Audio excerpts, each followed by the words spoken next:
तूने ही किया है, तूने ही कांड किया है, संडे का कांड तूने किया है। ગેરેજમાં અમારે રાતે 9 વાગે ને પછી આખું કામનું આખી સિસ્ટમ ફરી જાય. 9 વાગ્યા પછી જે કામ ચાલુ થાય ને એ શું થાય, આમાં જે કામ ચાલુ છે શું છે, બેટરી બહાર કાઢે છે. એ સિવાય હજી 4-5 ગાડી છે જેની બેટરી કાઢવાની છે. બધી ગાડીની બેટરી ડેડ છે. હવે દિવસે તો મતલબ કામ જ એટલું હોય કે આ બધી ગાડી ખોલીને એની બેટરી ઉતારવી ને બધું કરવું ભેગું થતું જ નથી.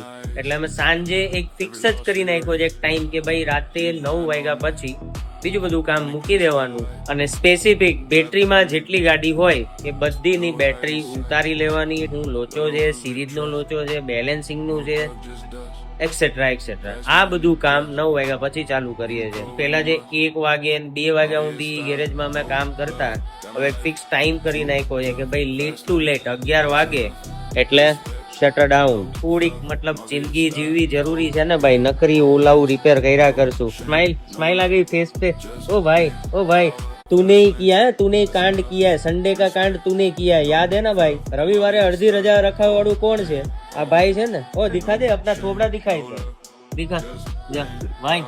રવિવારે અમે પ્રોપર આખો દિવસ ચાલુ રાખતા. આ ભાઈએ છે ને એવી મગજમારી કરી નાખી કે હવે બધા જેટલા કારીગર છે બધા ભાઈ અમારે બપોર પછી રજા જોહે.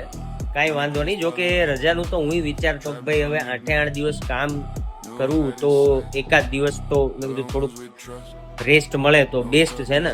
તો રવિવારે હવે એક એવું શેડ્યુલ ગોઠવી દીધું કે ભાઈ બને તો આખી રજા રાખવી અથવા આખી ના રાખી શકીએ તો 12 વાગ્યા પછી શટર ડાઉન કરી દેવું. તો અત્યારનું જે વર્ક શેડ્યુલ છે 9 પછીનું એ શું છે, બેટરીનું કામનું.